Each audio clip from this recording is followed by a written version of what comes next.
In this video, we explain what CMMC compliance means, what happens if you're not compliant, and how it affects your ability to win or keep Department of War contracts. A lot of folks hear the phrase CMMC and feel like it's this huge government maze that they will never fully understand.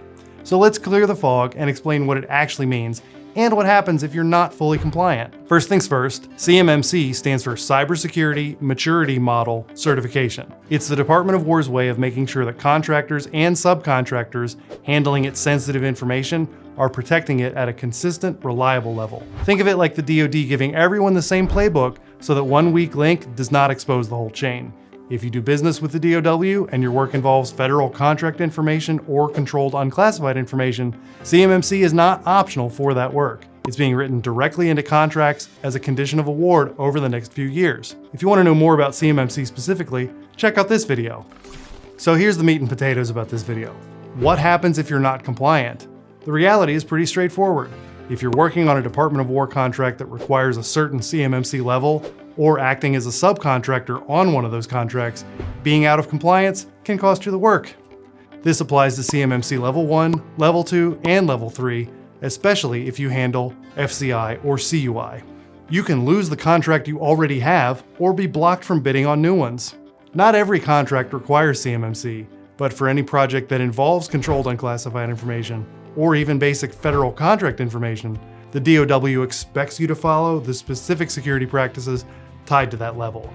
If you've already won the work but can't meet those requirements, the DoW can choose not to renew your contract or even pause your ability to perform. In the more serious situations, if a company claims that it's compliant when it's not, that can trigger investigations or penalties under the False Claims Act.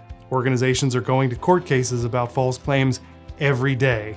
It's similar to saying your building has fire sprinklers when it doesn't. You might get away with it for a while, but the moment there's a problem, the consequences are severe. And if you're thinking, oh, I'll just wait to make sure I'm compliant until I have the contracts lined up, think again. A lot of business owners think they can wait to deal with CMMC until the last minute, but it doesn't work that way. Becoming compliant is more like renovating an old house. You start peeling things back and discover outdated wiring, missing insulation, or patches that were never done right. It takes time to fix everything, and you need a clear roadmap to make sure you don't overlook anything. The good news is that becoming compliant isn't guesswork. The DoW publishes exact requirements, and there are trusted partners out there who help businesses bridge the gap. It starts with an honest assessment of where you stand today, then building a plan to close the gaps, documenting your processes, and making sure the right controls are actually in place in the systems that handle FCI or CUI. For most organizations handling CUI, that means lining up with all 110 requirements in NIST Special Publication 800-171 at CMMC Level 2, then keeping that environment maintained over time, just like any other part of your operation. It's a big task that is ultimately worth it, but businesses might partner with a managed service provider to help them through this. Why, I don't know, maybe even HRCT. If you need help understanding where you stand with CMMC or what it would take to become fully compliant, we guide you through the assessment and remediation process so that you don't miss anything. It's about helping you stay eligible for the work you already have and the work you want to continue winning.